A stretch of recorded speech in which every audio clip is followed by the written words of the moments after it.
Digger is delighted to bring you this podcast series, which is designed for audit and finance enthusiasts, to hear from some of the most high-profile thought leaders from around the globe.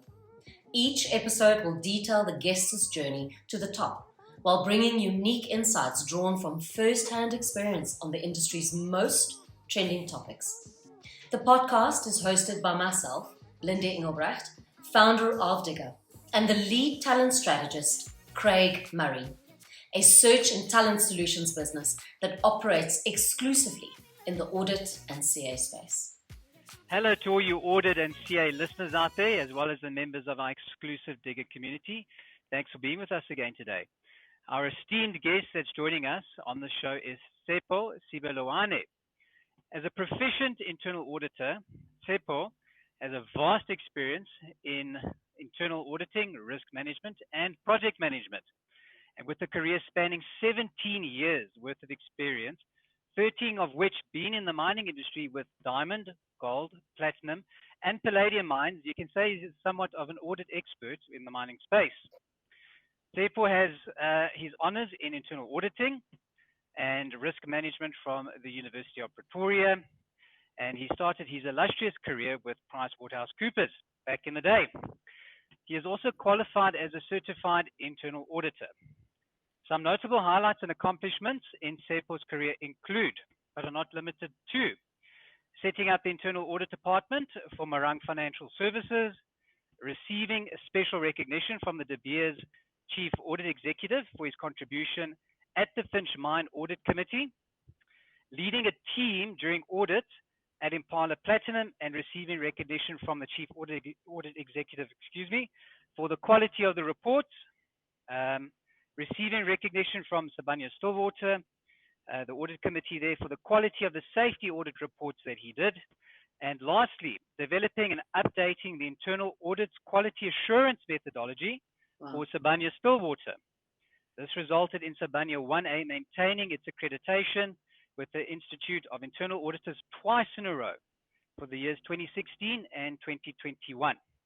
He has also reported to various site audit committees while working with De Beers, those being the De Beers Finsch Mine, Kimberley Mines, Diamond Mine, and the Diamond Trading Center, Pension and Benefit Society, Financial Shared Services, the Venetia Underground Project, and the Marang Financial Services. Tshepo, welcome. Sure. It is an absolute pleasure having you with us today. That's a mouthful, Craig. Yes, that's quite an introduction. It is. Thanks for having me, colleagues. To the Digger crew, thank you. Welcome. Pleasure Thank you having you for joining us. Yeah. I think setting off, Tshepo, the first question I have for you, and I think it's a pretty obvious one. What got you going in this line of work and to choose a career, within the audit space? And how did that start? Look, initially I wanted to become a CA from high school. When you are in high school, if you are doing commercial subjects, all you know is like a chartered accountant. And also my uncle is a chartered accountant, so I looked up to him. However, as I started with my studies at the University of Pretoria, my second year, I got introduced to internal auditing. And then in my third year, I decided that this is what I would like to do going forward, because then I grew some interest in internal audit as far as risk and controls concerned, and how the organizations mitigate those risks and the assurance that internal audit provides. So that's how it all started. Then, because then I went on to do my postgraduate degree in internal auditing. Fantastic. Wow. Yeah, that's amazing. And what is my question, and I think it leads on to maybe the risk and control space that you found quite interesting, and that's why you lead it, or you walked into internal audit, is what was the expectation that you had of internal audit? And in a span of your 17 years in career within the internal audit space, what does the reality look like? Look, when you're studying, you have your own notion that all will be rosy on the other side. I want to become an auditor. I want to travel the world. I want to take a relaxed stand and make money. But reality check is, once you start with the audit, our working starting your professional career as an auditor. Mm. You get there and you realize, but yeah, what I thought is the total difference, is totally different from what my expectations were. For instance, you start realizing that this is actually not a relaxed environment. We are quite busy people. It's fast paced. You have to learn very quickly. The stress level is quite high, and the workload is also quite tremendous. So that is what it is. I mean, we work with tight deadlines. Yeah. Although you will travel, but it's not a holiday, that you must understand. So I think that was a reality check for me. Yeah, I think that's good advice or good insight for Absolutely. individuals that does decide to pursue a career in internal audit, right? Yes, that's correct. Yeah, speak to some people that have been doing it for a few years and get the full lowdown on it, and what, 17 years of experience later, you're probably sitting in a very good place now, but it takes 17 years to get there. Yeah. So, Yes. with that being said, that whole long career, Tshepo, is there anything in specific that jumps out to you that you say was a key learning for you? I mean, I'm sure there were many along the way, but what is kind of the biggest thing that you could take from your career? And is there anything you would do differently, that would send you in a different trajectory, or that would help you somewhat in terms of, getting to where you are now a little bit better? I would say when you're starting your career, be willing to listen to people who've been there before you. Be willing to learn. And also, you must learn to, I mean, there's a skill that's required for you to succeed in this space. That's your planning and organization skills. It's very, very important, because then if you cannot do that, you will never have a work-life balance. Because, if you're not organized, you take time to get things done, because you've got clutter. So you take time to get things done. If you don't plan, then you don't prioritize your task in order of importance and, the agency, then you will always fall behind, and then you'll start feeling like, audit space is actually not what I wanted to do. But it is what you wanted to do. It's just that the way in which you are going about in doing your task is not appropriate, or is not the most efficient way of doing it. So learning the planning and organizing skills is very important, and learning to listen to others is also very important. Also, one thing that you also need to do is don't be shy to ask for assistance if you don't understand, because most people will tend to procrastinate, take a lot of time doing stuff, trying to figure stuff out. But at the end of the day, you still don't know. You don't know what you don't know unless you ask. So Sure. No, those are good insights. I think it's a different world we live in now, Tshepo. I mean, your long career, it's only very recently where remote work has become an acceptable thing, and it's, the norm within the industry across the board. And I think all those things that you've mentioned, it might become, it's a bit more of a challenge for younger people to have access to, those people to ask the questions, to understand these things. That's something we will talk about in a little while, I think, in a little bit more detail. But just something to note, it might be a bit more difficult, with all of us not in the office. Yeah. Tshepo, what when you said the planning, it's such a key skill, I think, that everybody needs to cultivate and hone and be intentional about. That whole cliched phrase that says, you fail to plan, you plan to fail. I think that is almost like it carries what you're saying. And I think for a lot of us, that equates into time management, because I think when we don't apply the planning principle or the traffic light principle, you become like a firefighter, where you've got that quadrant, or it's important, it's urgent, the quadrant. And I just feel like that is such a good insight from someone that can look back at his career and say, you know what, this is one of the key things that I've learned. And no matter if you're only starting out, I think even in our daily lives is to be intentional with planning and making sure that we prioritize and doing the right work, and not just being productive for being, or busy, but not productive. So it could be busy. Yeah. Correct. Yeah. that's true.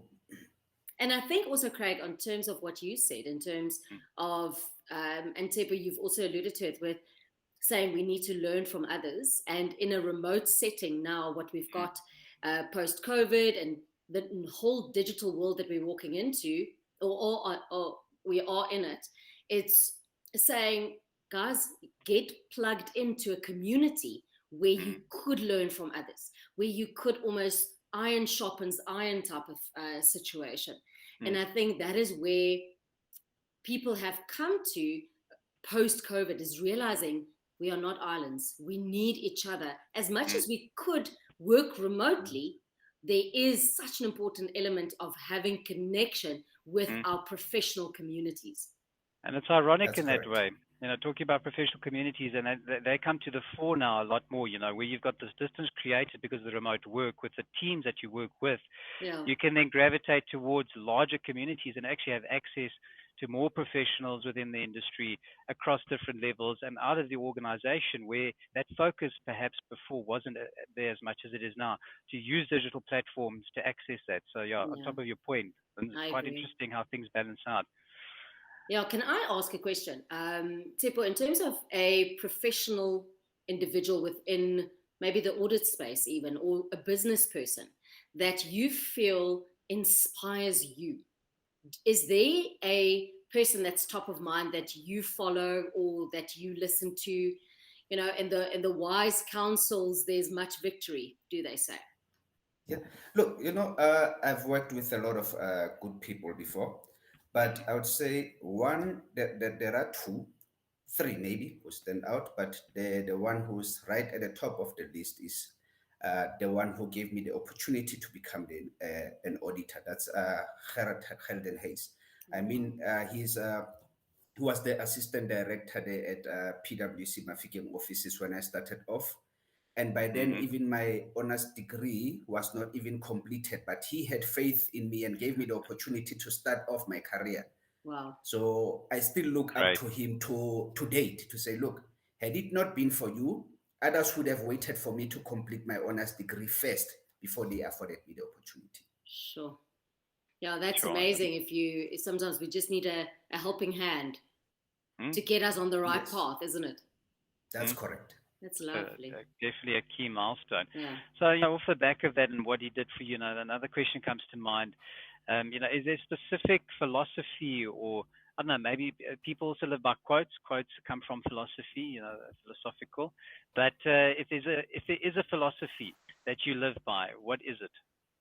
No, I mean, mine is worry will not add a day to your life. Sure. Yeah. That's powerful, eh? Yeah. Yeah. So people tend to, especially in our space, professionals, we also have our own families. We also have work to deal with. Yeah. But then if you spend more time worrying, you will not live because you focused more on other things. So rather live and let things happen in the background. Wow. Sure. There's a lot of freedom in that, eh, Tshepo? Yeah. No, there is. Yeah. There is. Because I think there's a lot of distraction that can demand our attention, and then you almost run after all these distractions and you forget what is the most important things. That's correct. True. Sure. And I also think, just to interrupt, Craig, is that, and Tshepo, maybe you can also give your example, your experience when we went through the whole, going digital, very much so forced, I think, in our country, because I think we were a little bit behind the curve in terms of online and doing everything online. And then obviously we were forced to do so, which I think is such a good thing for us in certain ways. But how did you deal with the lines being blurred between family life and work when everything went online then? Because if you see, when you say the priorities and you can't add a day to your life, which I completely agree with, and I think it's such a good methodology or a philosophy to live by, how did you handle the transition from the lines being blurred between work and family? Look, from time to time, for instance, the reason you're working is to take care of yourself and your family. So that's a discussion that has to take place between you and your family to say, look, Although I may not spend enough time or as much time as I would like to with you, but due to my roles and responsibilities at work, I still have to deliver to make sure that everything is taken care of at home. So, but in addition to that, you must also not let that cloud everything, and then you forget, you get lost into the working environment, and then you forget that I still have a family. So in that, that's where the planning thing comes in to say, look, you know, when it comes to this time, I will shut my laptop up, close it, and that's it. Because if you don't do it, remember before we went digital and this working from home thing, you were at the office, okay, I'm required to be at work 7:30 to 4 o'clock. 4 o'clock, you close the laptop and you leave it there. Then by the time you get home, you know that, no, this is my family time.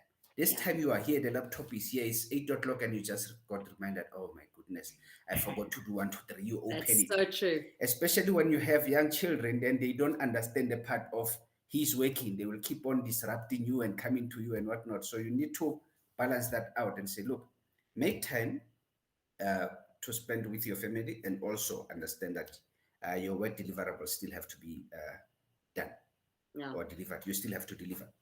Good perspective. Very good perspective. So the next question I have, Tshepo, is in your career, which spans quite a number of years, did you ever have a pinch me moment where it's like, really, did that just happen? Do you have a moment like that in your career? Look, I would say for me is, you know, the day I got my certification as a senior internal auditor, I was like, yeah, I've made it. you know, I can tell you, a lot of people struggle with that. It's just that previously we had this notion that CAs were above CIAs and whatnot, because that's what was created, or the perception out there was that, you know, chartered accountants were way above or were better than senior certified internal auditors. I tell you, go and try and write that exam and see if it's as easy as people think. Yeah. And you will notice that if you look at things now, or the market, or the space right now that we're operating in, you will notice that we are actually now on par. Before, previously, internal auditors were underpaid and CAs were right there. But if you look at the situation currently, it's like it's balanced. We are like, you know what, the recognition, because remember, CIA is an international profession, so it's balanced now. We no longer have the issue where it's like CIAs are better than, or CAs are better than CIAs and whatnot. So for those who are still trying to get that, I'll say take your heads off to you. It's going to be a bumpy road, but at the end of the day, you know what you want to achieve. Once you get that, I tell you, it changes the dynamics of your career. Lovely. What do you believe changed? Let me ask you this. Why did it level out? What leveled the playing field between the chartered accountants and the certified internal auditors? What do you believe leveled out the playing field? I would say it's the requirement for one to obtain to be certified. I mean, you need about 85% to pass each part. So that's like that. That's quite a high standard. If you get that, and I think the education and the initiatives by the Institute of Internal Auditors in spreading the message, you know, and promoting the profession, and moving from the traditional internal audit way of doing things to, I mean, now you find that we're moving to mostly automation, data analytics, and whatnot. A lot has changed from the traditional audit, how internal audit was done before. So, you know, it's like the professional body, or the mother body as the IIA, has done a lot to create awareness of what the internal audit space is and what internal auditors are all about. And they continue to do such. So I'm saying, you know what, heads off to everyone involved in making sure that the internal audit profession is recognized across the world. 100%. Now that's very good insight. Very, Yeah. very good insight. And the world, in the sense of what is required, as you've been saying, Tshepo, has changed a bit in terms of moving into the data analytics space, to the IT space, even, and that sort of thing. And the requirement when we're working, at obviously the higher levels is always a CIA, if it's internal auditor or CISA. And when you move into that bracket, it's absolutely worth getting those qualifications, because it changes your salary, it changes the opportunities that you're exposed to. So it's something every single auditor should strive towards 100%. Oh, that's great. Tell me, is that also the thing that you are most proud of, or is there something else in your career that you would say you're most proud of? Look, I think one of them, in your introduction, you mentioned the quality assurance, Yes. skills that I have and whatnot. I would say when you join an organization and you see an opportunity and you take the initiative to push something and see it to fruition. So I would say for me, with the last QA that came out and gave the internal audit department the clean bill of health, shows that, you know what, I've come a long way from when I started here at the organization that I'm working for to where we are currently. Yes. Because previously you just starting it off, and then there will be recommendations here, improvement opportunities. But now, when you have nice to haves as the recommendations and you get the clean bill of health, it shows, you know what, I've taken this process from where it was to where it is. And as a result, we maintained our accreditation as an internal audit department. That was one of the highlights of my career as well. That's amazing, because of the work and the effort, to get that done right. It's an immense effort. Yeah. Yes. And then also, Tshepo, on that, do you feel that in the past, I'm trying to circle back just to the question of the level playing field. Do you feel in the past that the audit profession was almost viewed as a police service, whereas in the modern era of the audit profession, or the audit individual within the organization, because we are facing a lot of threats within a digital world, the unknown, there's a lot of uncertainty in our markets. Do you feel that the view or the value is seen differently and is more embraced from an auditing perspective or a profession? Look, I would say from time to time, I would say at the top, like the executives, the VPs and the management team, they understand the value that audit brings, and they understand why audit is there, But previously we had a situation where when they see auditors, you'll hear mostly the auditors are here, Run. The auditors are here. So you were mainly seen as a police, Unfortunately, this one wants to cost me my job, that kind of thing, mentality. But lately, I think people understand the roles and responsibilities of audit, why internal audit or external audit is there. Remember, the difference was mainly previously external audit was out there, but then internal audit was like in the background. Not a lot of people knew about internal audit. And so when they come, they would look at the financial statements and whatnot, and this is what gets us into trouble. They said, you didn't do that right, and then they are out of there. Before you know it, they are out of there. They leave you with a heap of troubles. Then you'll have to sort it out. But the way the organizations or the management team and the employees or personnel within the organizations understand internal audit lately is that they understand that you are actually part of the organization. You are there to assist them in creating solutions or finding solutions for their problems, and making sure that their agreed management actions are implemented to resolve the issues identified. They no longer see you as one person who comes here to cause trouble and then leaves, and then leaves us with the bosses to deal with us. Yes, that's true. That's that's very good. Hey, Okay. I wanted to ask you, Tshepo, if there's one person that you feel you couldn't have done it without, Maybe it's the gentleman you mentioned, Gerard, I think it was, or Gerard, I can't remember now. No, Um, Gerard. Gerard, that's right, yes. Is that the person, is there someone else that has been a support structure to you? That if this person was in your life, man, you wouldn't have gotten through this. Look, I would say professionally, Mm. if I leave family out of it, professionally, another person, there are two more people. We had Hein Kraus at De Beers. He was quite supportive. He's now at De Beers UK. Oh, wow. So he was also supportive, and he assisted me a lot. And there was also a general manager there at Finsch mine who was Maxwell Morabedi. He was the GM. He really had faith in me, I know, And Max. I mean, with your 4-year experience in audit, and the next thing they throw you in the deep end and say you will be in charge of this whole operation as far as audit is concerned. Sure. That was something Big else. risk. Yeah, But absolutely. yeah, it was a big risk, but it shows that when you They give trust someone an opportunity or believe in a person, they Yes. are bound to strive at some point, and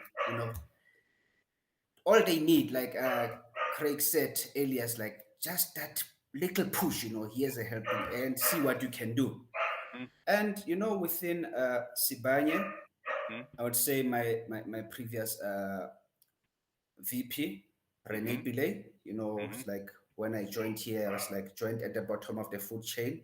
She also gave me the she gave me opportunities. She believed in me, and here I am. I mean, I've been here now.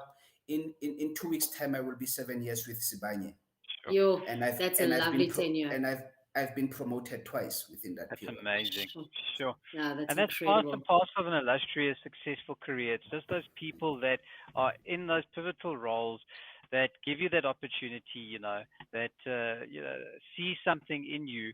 They don't have to, but you thought of them like this. It just came to mind, Sure. And we're very grateful, obviously, in our careers for people like that. Just so nice to hear the names and where they're from, and it's lovely. That's awesome to hear, man. Yeah, very nice. We need those people, hey, along the path. It's like almost like running a marathon.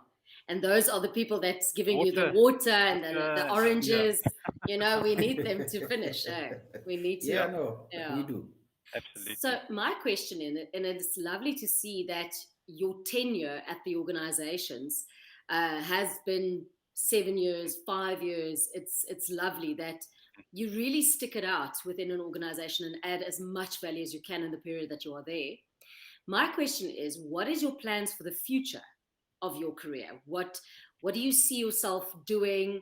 Is there new skill sets that you want to learn? Is there new technologies that you want to get involved with? Is there stuff that you want to implement within organizations? What is your future plans? Look, I would say for me is, as auditors, the opportunities are just out there. You've got opportunities. With my understanding of mining, I've been in mining space for 13 years now. So there's nothing really that people can tell me or auditors can tell me about mining. I can go underground and go all the way to the refineries. I will tell you what is what. So, that's great. I'm also looking, it's one of those things, as an individual, you shouldn't, in African says like, fuck your claps, it's like, just keep an open mind, keep an open mind. Opportunities are there. I might at some point maybe move to business because, but within the space that I'm operating in currently, because I understand the space, I understand the organization very well.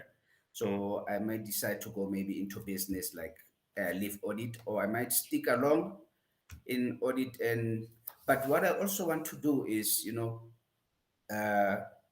get my, do my CISA, get a CISA certification and do data analytics, add that to my professional skills.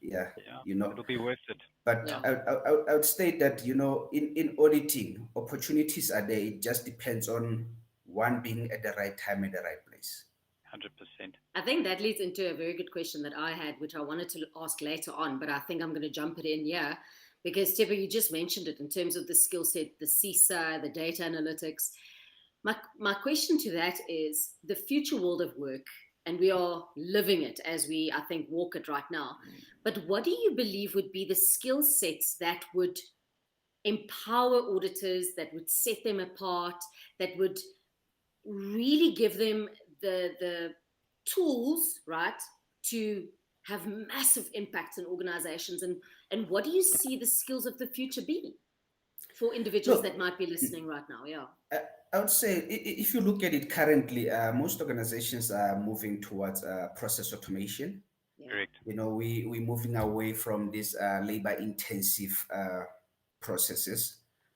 So especially for auditors, it would be a great skill for you to have data analytics, coding and programming skills, because once these processes are automated, then most of the time will be spent on, generating reports from it or extracting a report from that, or what do we call it? Creating scripts, It's one of those things. So don't just stick to this is how audit has always been. You must set yourself apart from your peers. Yeah.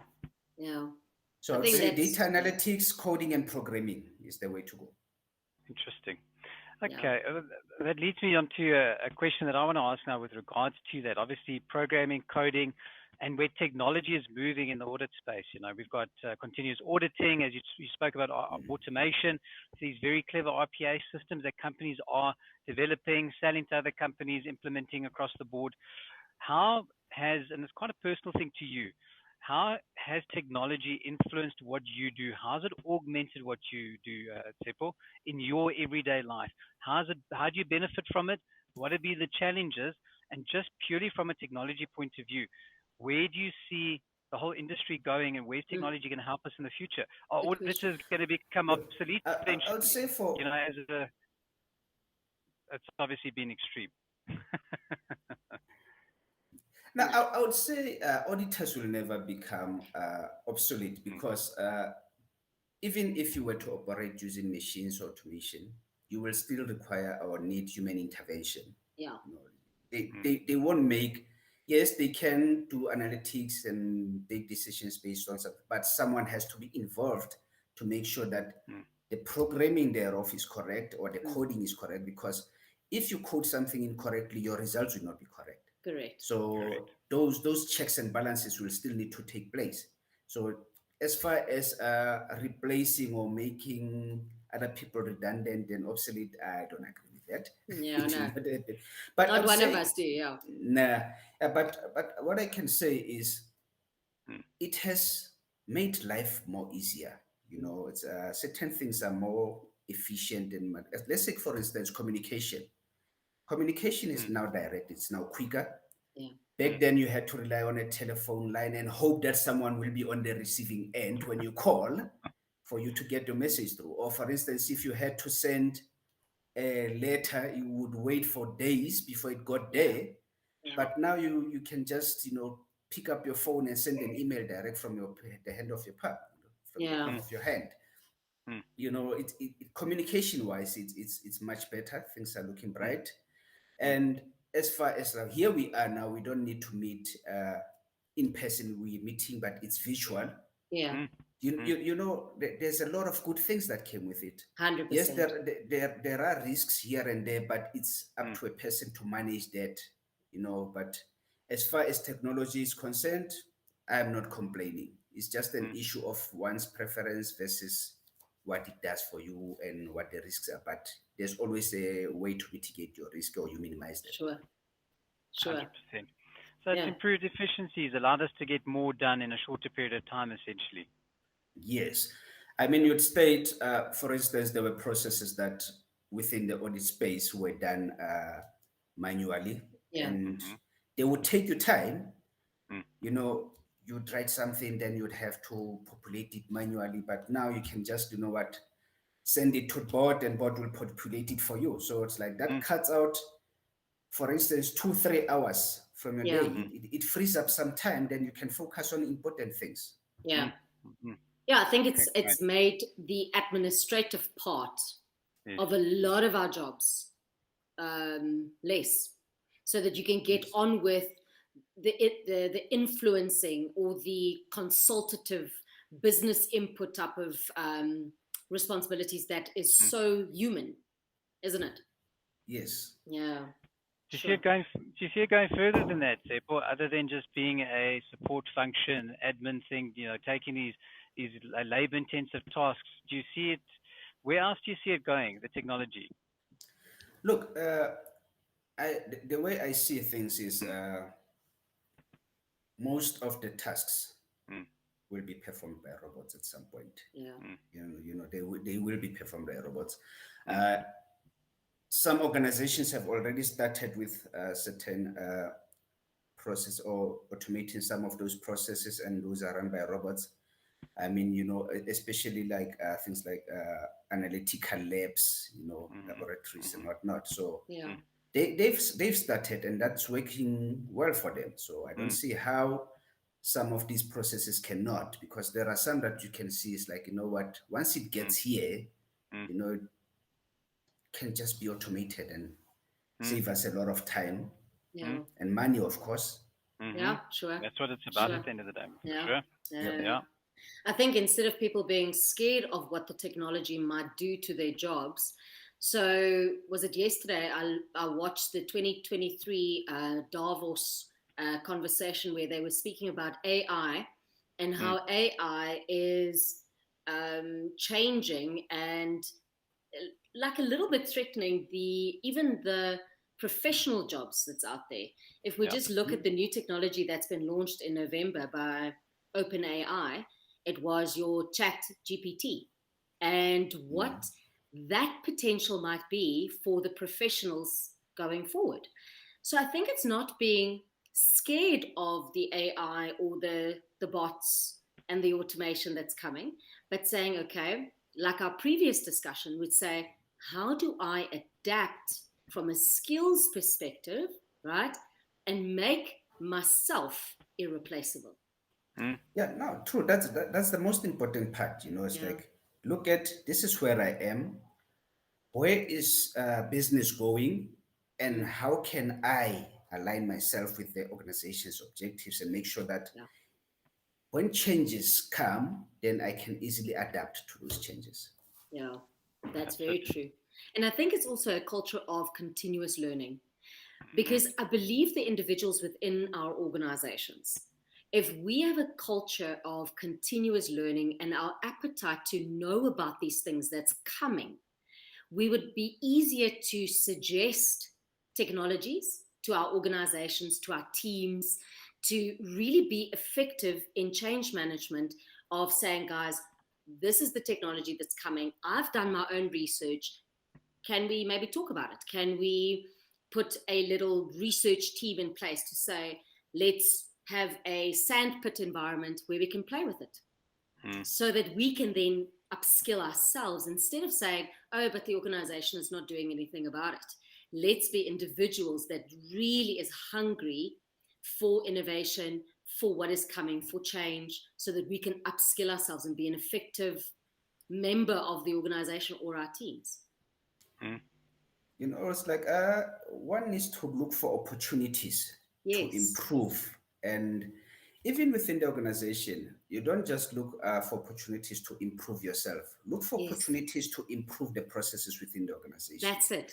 Then when they look back at you, it's like, can we do away with this person? It's like, but we will be getting rid of a lot of knowledge and experience and opportunities identified and whatnot, So look for ways to make things better within your organization, and then make sure that they realize the value that you bring to the table. Exactly. That's such good insight. Yeah. I speak to a lot of people that on the side, let's just say they're an IT auditor, but they've decided to learn how to code, and they code in Python, and they skill themselves up on the data analytics side of things. And all of a sudden, they've got this amazing skill set that is becoming more of a prominent need in business. They need people, IT auditors that have got a bit of a data analytics, understand robotic scripting and that sort of thing, a good all-rounder in that sense. So absolutely good advice. Continuous learning, always a great thing. Always a great thing. Tshepo, leadership for me and for us is such a big thing, right? It's always been a big thing. COVID, we needed strong leaders in business everywhere, right, to help us through these tough times. Tough times are coming. What's your personal take or your outlook and mindset around leadership personally for you? So there's like kind of three stages to the question I have. That's the first one. Secondly, what do you expect leaders in the space that you're in to do, and what should change within the audit space in the future from a leadership perspective? And I suppose it's at a much higher level. Okay. Look, for me, I would say, if you look at leadership, let's put people before designations. You know, you know the challenge that we have as the leadership is at times you take your designation and then you put it above everyone else. You know, for instance, I'm the chief internal auditor, then everyone below me then must be looked upon, down upon. You know, that's a problem, because you need those people to get the audit plan across the line, right? So, and if I walk out of the office and I meet someone else, for instance, a Lindy or a Craig, they see Tshepo, they don't see a chief internal auditor because they don't know me, they don't work with me. 100%. You know, so we must start moving away. As far as the hierarchy is there, let's try and accommodate those below us and don't look at them as if, no, he's my subordinate, he's my junior. Look at the person before you look at their title. Yes. Such a lovely saying. Yeah. And the other thing that we need to consider is that more is not always best, you know, as the leadership. I mean the audit space. For instance, then you're auditing a certain process and you take the standard operating procedures and you want to audit everything that's documented there. It's not always the best way of looking at it or approaching it. What one needs to look at is identify the key risks within that process and identify the critical areas. Then you can focus on those and add value, you know, to your organizations. Because then if you go back to your client during engagements, because you need to engage with those people, is their processes, they know what their problems are. You know, just try and find out from them what the burning issues are, what keeps them awake at night, you know, and try to address those, because there's no point in addressing or dealing with something that's already working and there are no issues. When there are issues within the same process, but you're spending more time on something that's working well, you know. So I think that's what we also need to consider. More is not always best, and you need to engage with your client going forward to understand what their burning issues are. Yeah, sure. I think I've got a second question to that, a subordinate question to that is, what do you believe makes a good internal auditor? Tshepo? Look, a good internal auditor must be independent, you know, be able to run, you know, with audits, and you must have good listening skills. You must have good pay attention to detail. It's very important, you know, paying attention to detail. And you know, from time to time, just take a few steps back to see if the approach that you are taking is correct, or there are some things that you may have missed or need to do. Don't just rush to complete an audit. You know, you must create space for you to learn. Yes, that's what I'm saying. And you know, as the leadership, be willing to impart skills. You know, take your subordinates along with you.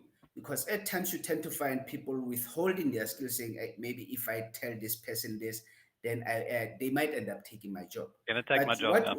What you fail to understand is, once you teach that person to do what you do, it reduces some load from you, takes away some weight. That's true. You know, they will do what you were supposed to do. Then you can focus on other things.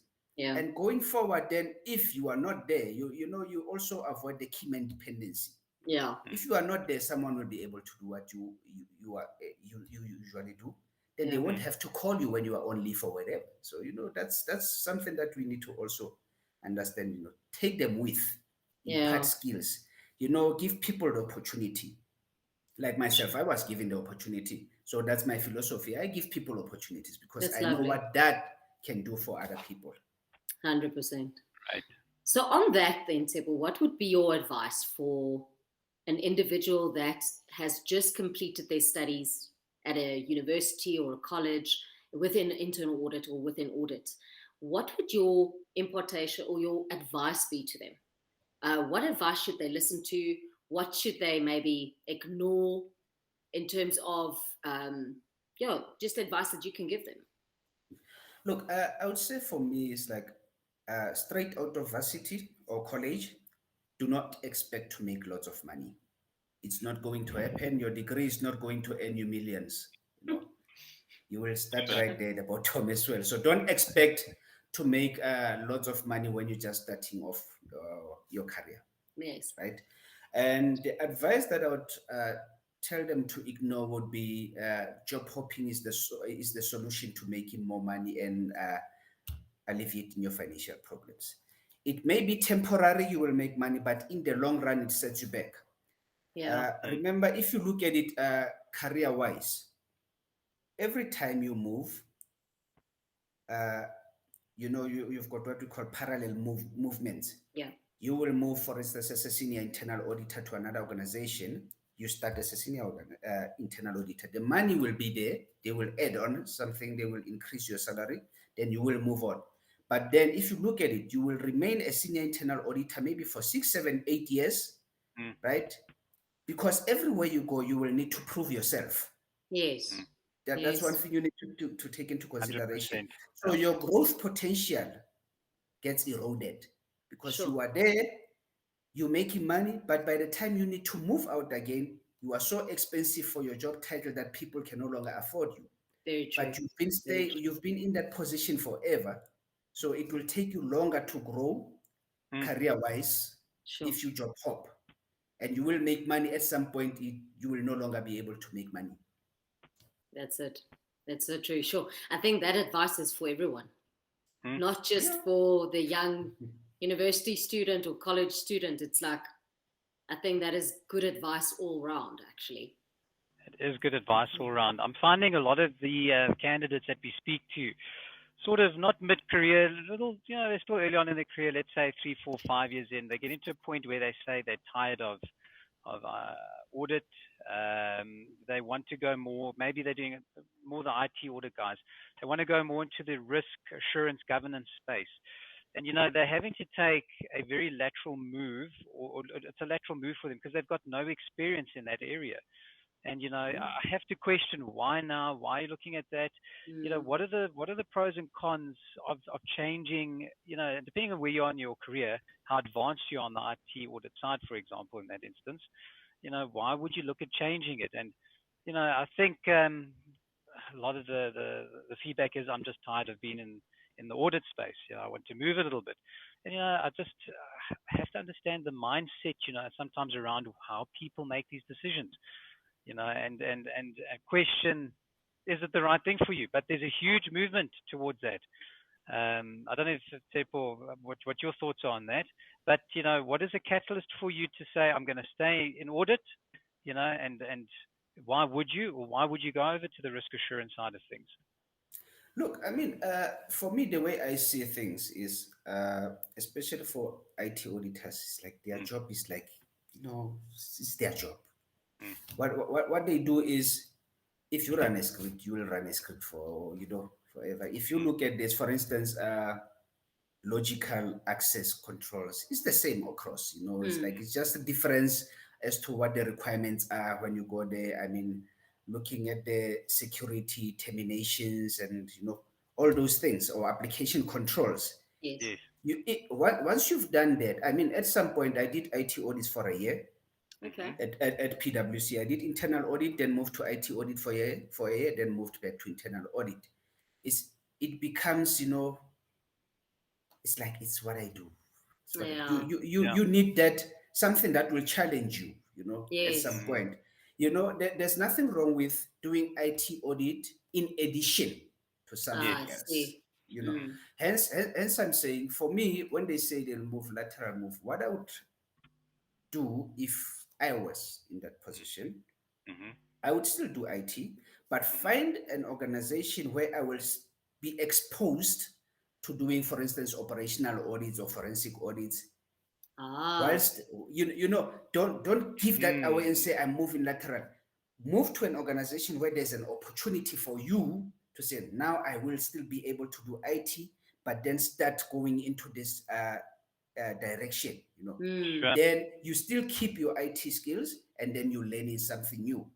Yes, Then it's when a you gradual move. Yeah. Yes, then when you move from that organization, you can now say, but I've got experience in operational audits, forensic audits, investigations and IT. Now, if you move, it's like you're just dumping all your experience, all your hard work, all your time over the past years. And it's like, you know what, I'm done with it. But then you start from zero. So it's rather about find being, something. Yeah, it's about being patient and, as you're saying, waiting for that right opportunity and partnering with someone like us and what we do and the access that we have to community and to companies and these sorts of positions, and saying, this is what I would like to do. Let's do this thing strategically. Let's not throw away all of this experience that I've got, because it drives me nuts. I think that as well. You guys are throwing all of that away. I don't have 3-4 years to throw away. I'm getting older now, but did I? Yeah, sure. So that's an absolutely great thing. Yeah. Okay. Another thing, we mentioned COVID, and it's a post-COVID world, and I think we're all tired of hearing this thing, but the reality is that this can happen again. Okay, whether it's an economic downturn from a pandemic or whatever it might be, a war, all these things that are happening in the strange and wonderful world that we live in nowadays. What do you believe has been the biggest impact, I suppose, besides the remote work, that COVID has had on this industry specifically? And, personally, what would you do, and what do you think the industry should do to putting some, buffers and protections against, the potential downturn, losing jobs and those sorts of things in the future? Or any other protections that you feel we should, prepare for, you personally as well? Look, I would say if we look at when the pandemic hit, most with the restrictions in movement and whatnot, most of the organizations or the assurance providers, they resorted to desktop auditing. Yeah. It's like you say, client send me 1, 2, 3. I'm looking for this document. Send it to me. Then they review that document. Yes. But we are now past that. The pandemic is not totally or completely behind us, but those restrictions have been relaxed. Yes. So one needs to go back to say, look, where one cannot generate the report or obtain information directly from the system, one needs to go to the client side and say, I need 1, 2, 3, 4, because then in that case, you are avoiding the data being manipulated before it gets to you. Sure. Because during COVID, we placed so much trust on our clients that we hoped that they will be honest in their dealings. But if someone sees that you're requesting a document and that document does not meet the required standards, they will fix it before they send it to you. Sure. So if they generate a report and you are not there, and they see, okay, he's looking for these anomalies, they will manipulate the data to make sure that the report that you get, that gets to you, has the data that you want, so that you can say, no, all is well. So we need to start going back to the client. You can have a hybrid where you can generate the reports or extract reports directly from the system yourself. But where this is not the case, go to the client. When they generate that report, you must be there. When they pull out that document, you must be there, to make sure that the assurance that you provide, you can put your hand on heart and say, if I say something is effective, it is effective. It wasn't manipulated. And the other thing, as much as we enjoy remote working, at times when dealing with the clients, I'm at the mines. The clients usually warm up to someone that they've seen, or they know. Yes. If you're there and they've seen your face and you come back later, they will assist you quicker than when you're just sending emails and say, please send me this, I'm Tshepo and whatnot. Or you speak on Teams, they don't even see your face. But if you take the time to go to them and understand their process, understand what they go through, then they are quicker to assist you. We shouldn't lose sight of that human element and the human interactions. 100%.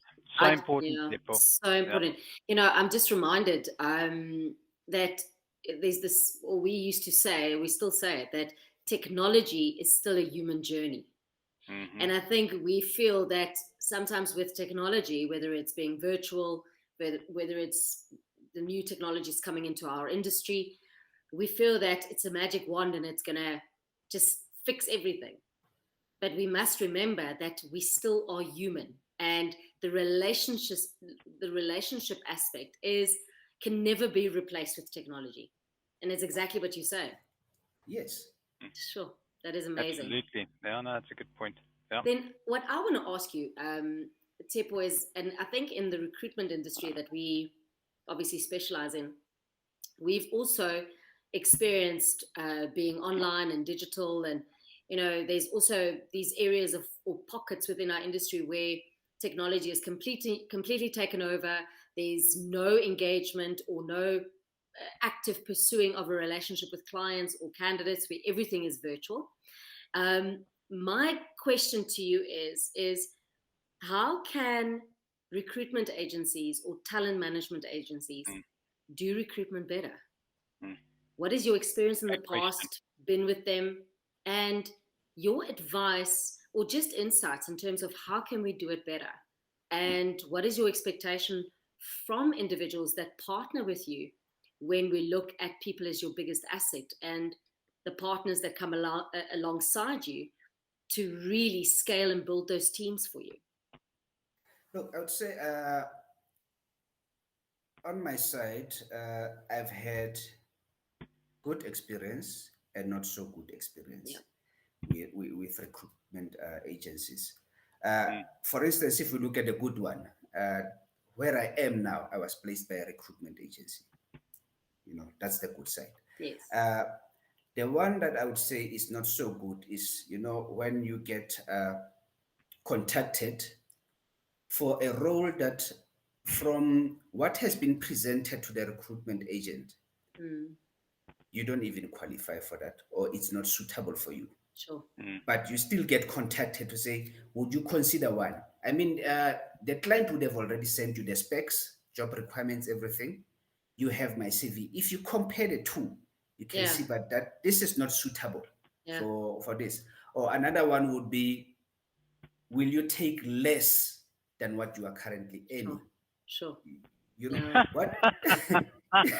If you look at that, what you are saying is that I will leave my job, go incur additional expenses, and get myself into trouble. That's one of the things that needs to be considered. It's like, I would say there are times when you find that, for instance, if I approach you and say, I'm looking for a job, that's a question you can ask, to say, look, but the opportunities that are here range from this to that. Sure. You consider I came to you, right? So it means I'm actively looking. I want 1, 2, 3. So there is a reason why I'm looking. I want to move away from this. Then if you look at that and say, okay, he said this, I have these opportunities, but looking at what this guy is earning or what this lady is earning, I'm not sure if he will consider this. But you say, the opportunities that I have currently is 1, 2, 3, 4, 5, and these are for instance, their packages. Yeah. Then you leave it to the candidate to decide whether. But if a recruitment agent comes to you and say, I have something, but will you take less than what you are earning? Yeah. To begin with, I wasn't planning to move. Yeah, sure. Right. So I wasn't planning to move. Yeah. So some would take offense to that and say, but what's this person thinking? Sure. There may be a difference between a parallel movement and to say for the same salary. Yeah. Because in that way, you're not affecting my bottom line. Sure. But once you say less, then you are hitting my pocket. I already have obligations or commitments that I need to meet with the one that I'm currently earning. Yeah. So I'm not going to dig a hole that easy to say, okay, now I'll move and dig a hole. And then I get there, I still have to prove myself. Yeah. And the other one would be, when you send, for instance, CVs, now I'm speaking from a candidate perspective. as your client, you say this like, I've got these positions available, I need people. Yes. As your client, the advice that I would give to recruitment agencies is send your best candidates forward. There's no point in sending 50 CVs and hoping that one will catch. The reason being, the shortlisting process is time consuming and it's draining. Yeah. And by the time I get to that one that was like the D1, you know, I'm tired. I may even decide not to look at them. It's like, you know, I can't find my candidate. Sure. Because you have cluttered Yes. this space, so that, you know, you end up losing sight of the good candidates that may be within the bunch of, or the pack of the CVs that you've submitted. So my recommendation is send your best candidates forward. Yeah, I think it all underpins, and Tshepo, thank you for that, because I think there's discussions to be had about improvement of the service delivery and what we do. For example, that's why we are innovative in this area, to make sure that we do better and the heart is better behind it. But I think what underpins it is the in-depth market knowledge that is lacking in our industry from consultants that needs to understand what the market is demanding, what is the supply of the market, and where do we connect the two. But it's also being extremely interested in the market that you are functioning in. Yes, I think that is the key, is the market knowledge, the real interest of being amongst the community or the professionals that you try and connect to opportunities and to each other. Yes. Yeah. And that's why it's so important to deal, you're talking about the community, Lindy, with specialists within that recruitment field. You expect a specialist to understand the job role, the candidates, you know, and if you're going to enter a discussion where you're looking to you know, take less of a salary, there needs to have been a discussion there already where they understand that where do you want to go with your career, and where are the circumstances set up for you to want to take a knock in salary because perhaps you want to go and work overseas or whatever the case may be. There has to be a caveat to that and an understanding. So I think it's two things. It's working with a niche company that knows what they're doing, right, in the industry, understands the industry well, understands the norms, the salaries, the positions, the different reporting levels in the different industries within that niche, but then also working with companies that actually just do the basics right. So you're saying, Lindy, we innovate in this space and we're doing different things. We're bringing different things to the industry. We're very proud of that. But I think what we pride ourselves most on, I have to say this, is obviously getting the basics right. You know, when I hear below the line. I get passionate about this because I hear the experience that you have, and it's just unacceptable. You know, I mean, if you want to call yourself a specialist or a professional in this industry, those discussions should never have happened.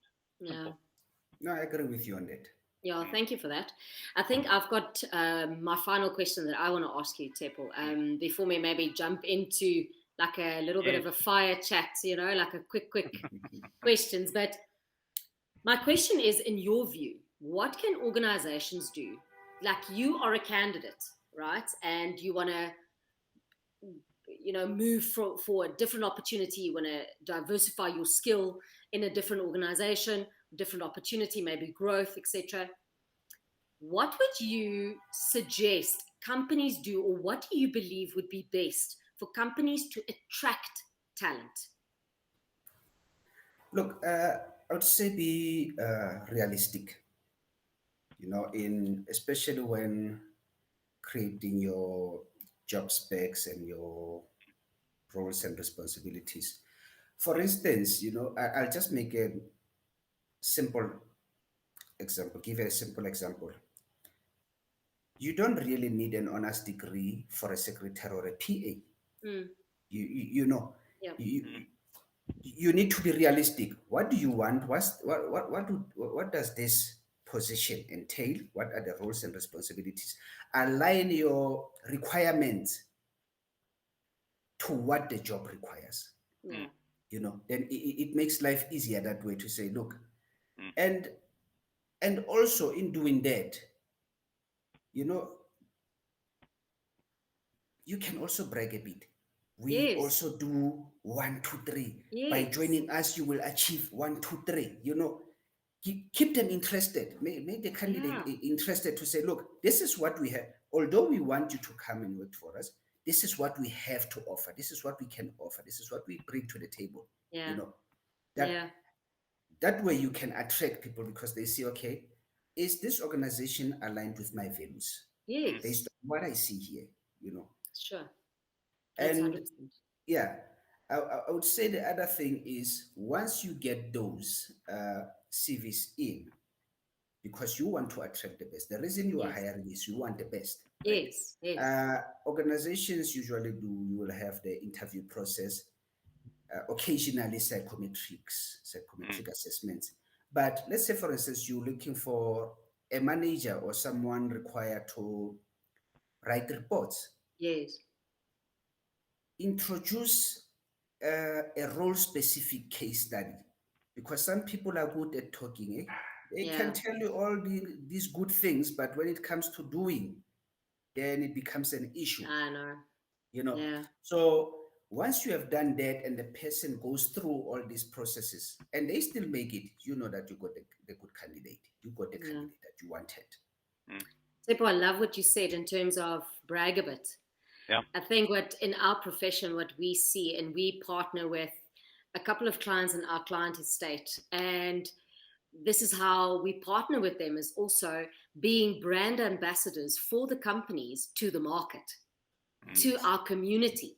So, for example, if I say client X is in our client estate, we would want to position that client in such a honest but great light, so that it isn't difficult for people to want to work there. Because put yourself in those shoes. Like all the companies that you joined, if you just think back, why did I join them? Because they mostly had an amazing value proposition. They had an amazing reputation in the market.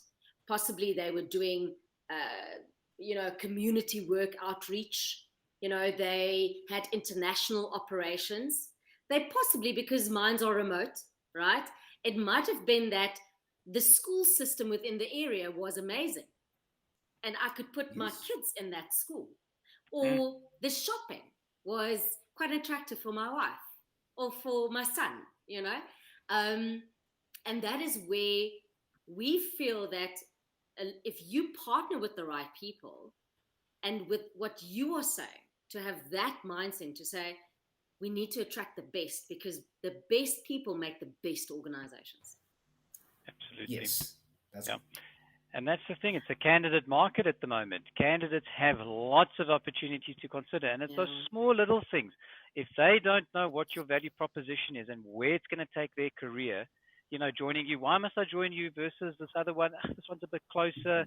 Then it becomes a hybrid model thing, and they make a decision on, I'm working a hybrid model as opposed to, or it's remote. And it's these tiny little things. If they don't understand the value proposition, that's not put forward. And if you're not bragging, you're not giving them much to make a decision on, Then they make it on arbitrary, things.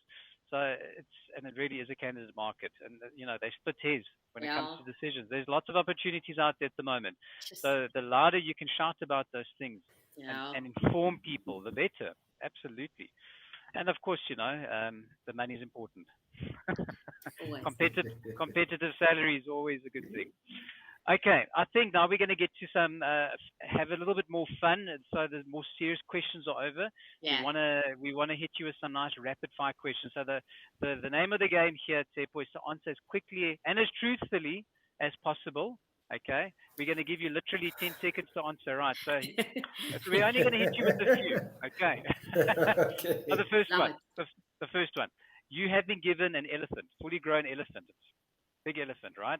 5 tons or however, whatever, 8 tons, okay? You can't give it away and you can't sell it. What would you do with the elephant? Rent it out. Yes, make it an asset. Boom. Got it. Yes. Rent it out. I love it. There was no struggle there. Rent it out.